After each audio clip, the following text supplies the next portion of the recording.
मैं केवल एक काम के लिए यहां पर खड़ा हूं, छोटा सा काम।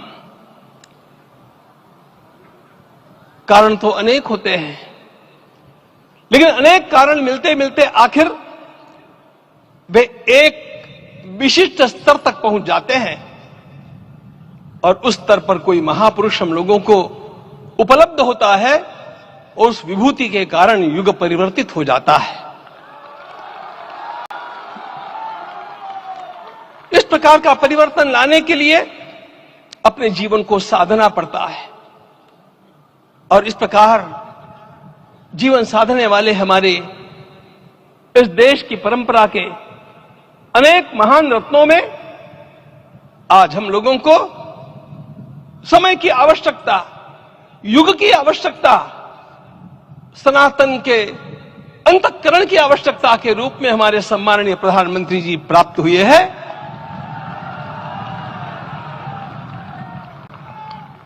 यह केवल इस देश का नहीं, यह संपूर्ण विश्व का सौभाग्य है कि आज एक ऐसा राजदर्शी हम लोगों को प्राप्त हुआ।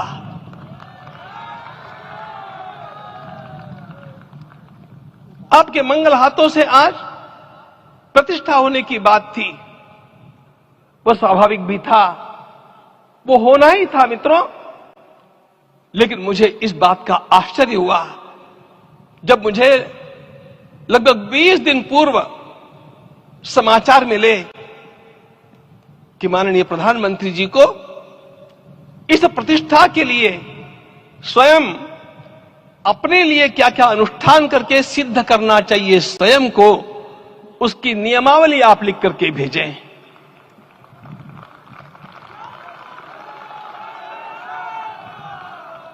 जिस प्रकार का हमारे देश का राजनीतिक माहौल है, कोई भी आकर के किसी भी समय कुछ भी कर्म करके चला जाता है, वो उद्घाटन हो चाहे पौधारोपण हो चाहे कुछ भी हो, लेकिन उसके लिए मैं अपने को सिद्ध करूं, इस प्रकार की भावना कहां होती है? यदि किसी ने पूछा तो मैं कहूंगा कि यहां होती है।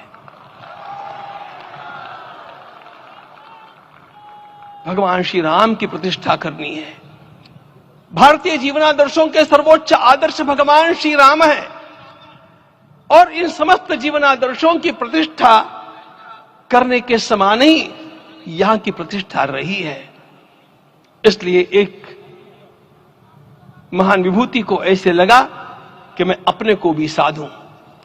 मैं कर्मणा मनसा वाचा, कर्म से, मन से और वाणी से अपने को उसके लिए शुद्ध बनाऊं, सिद्ध बनाऊं, और उसका मार्ग तप ही है। भगवद गीता ने कहा, यज्ञ दान तप कर्म न त्याज्यम कार्य में तप। तप से ही विशेष परिशुद्धि होती है। आज मुझे आपको बतलाने समय अंतःकरण गदगद होने की अनुभूति हो रही है। मैंने तो कहा था, हम लोगों ने महापुरुषों से परामर्श करके लिखा था, आपको केवल 3 दिन का उपवास करना है। आपने 11 दिन का संपूर्ण उपोषण किया।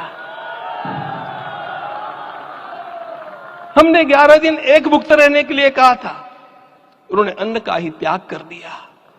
महाभारत में कहा गया है, अनशन यह सबसे बड़ा तप है, अनशन। और उसको उनके जीवन में साकार होते हुए मैंने केवल देखा नहीं, मैं थोड़ा तार्किक हूं। आपकी परम पूजनीय माता जी से मिलकर के मैंने उसको रिकन्फर्म भी किया था कि आपका ये अभ्यास 40 वर्षों का है।